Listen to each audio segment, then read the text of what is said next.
¿Cómo Estados Unidos logró que su economía dependa del consumo y la deuda constante?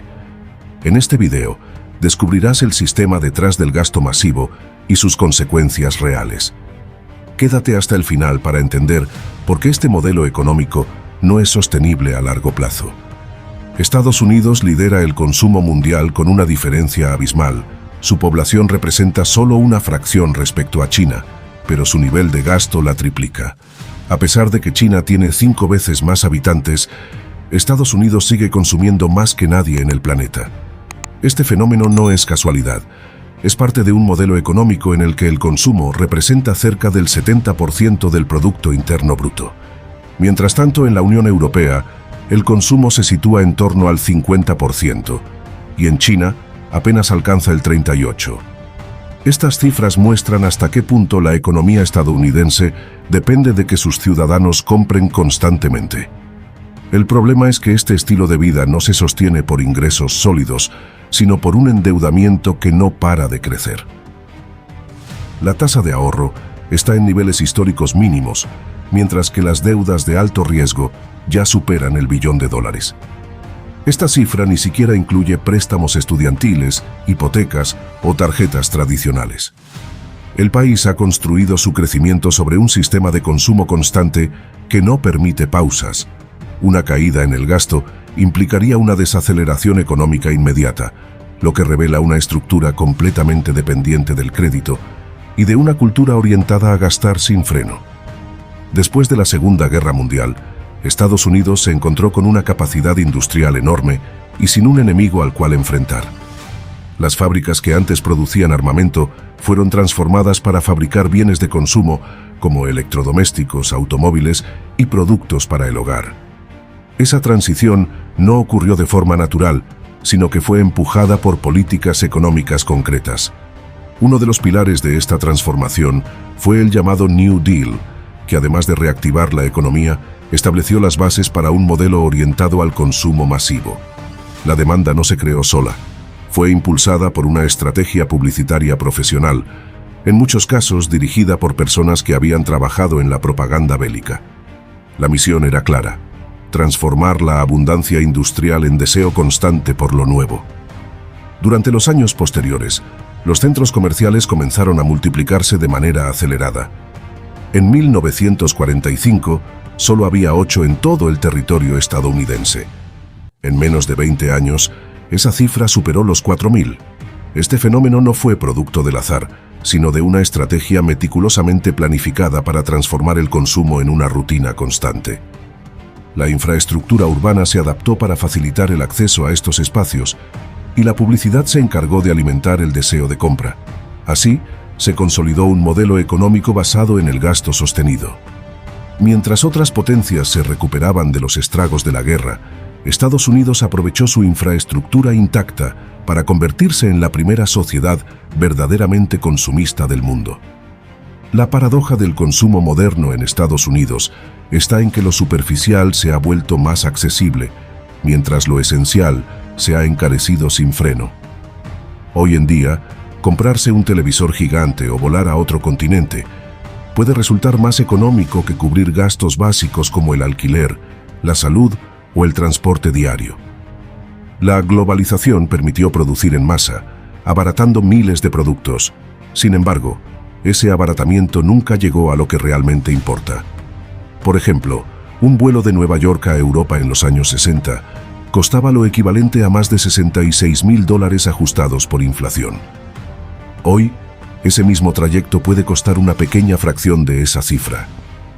En contraste, comprar una vivienda se ha vuelto una misión imposible para millones de estadounidenses.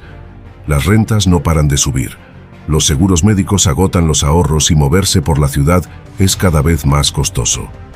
Esta contradicción revela una distorsión del valor.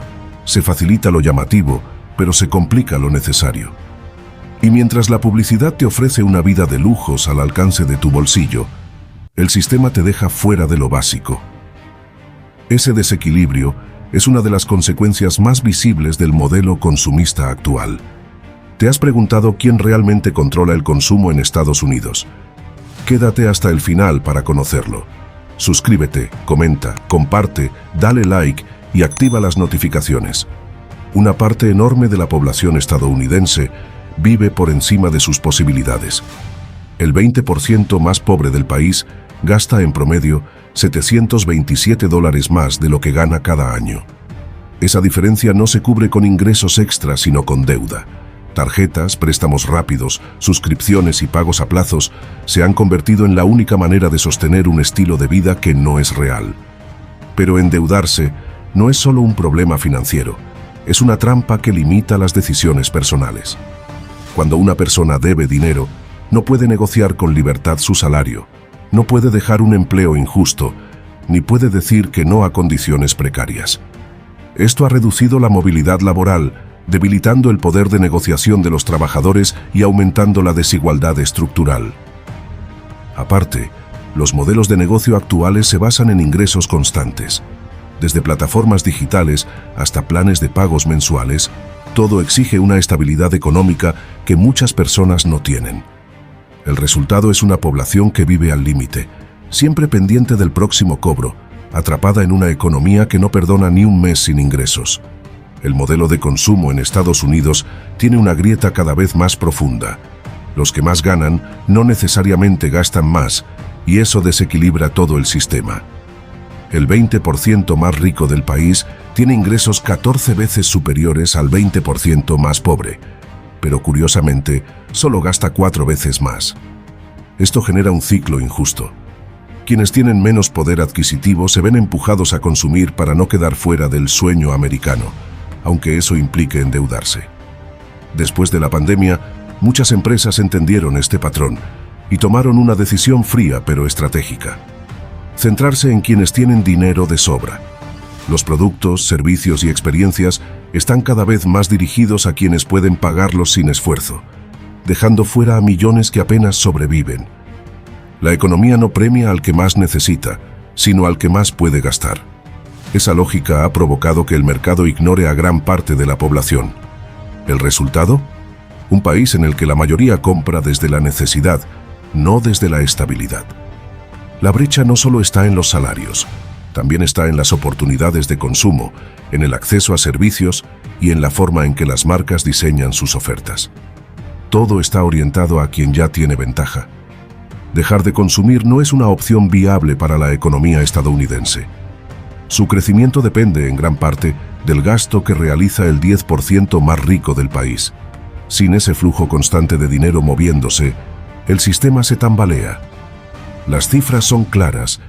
Casi el 70% del Producto Interno Bruto está ligado directamente al consumo de bienes y servicios. Asimismo, ese mercado tan activo le da a Estados Unidos un poder de atracción global. Empresas multinacionales ven al país como su mayor oportunidad de expansión, lo que fortalece su influencia en las negociaciones comerciales. Pero esa posición de liderazgo tiene un precio: una economía hiperdependiente del consumo diario. Reducir el gasto generalizado sería como quitarle el motor a un auto en movimiento. La deuda sostiene el sistema, pero la hace vulnerable. Si la gente deja de gastar, incluso por un corto tiempo, el impacto sería inmediato. El riesgo de recesión siempre está latente, porque la estructura no está preparada para desacelerar sin consecuencias. El modelo es efectivo, sí, pero demasiado inestable, y lo peor es que ya no se puede frenar sin provocar un colapso. El modelo económico estadounidense está atrapado en un círculo de consumo y deuda insostenible. Si te impactó esta realidad, suscríbete, activa la campanita, comenta y comparte el video. No te pierdas nuestro próximo contenido, donde profundizaremos en las claves para entender este sistema.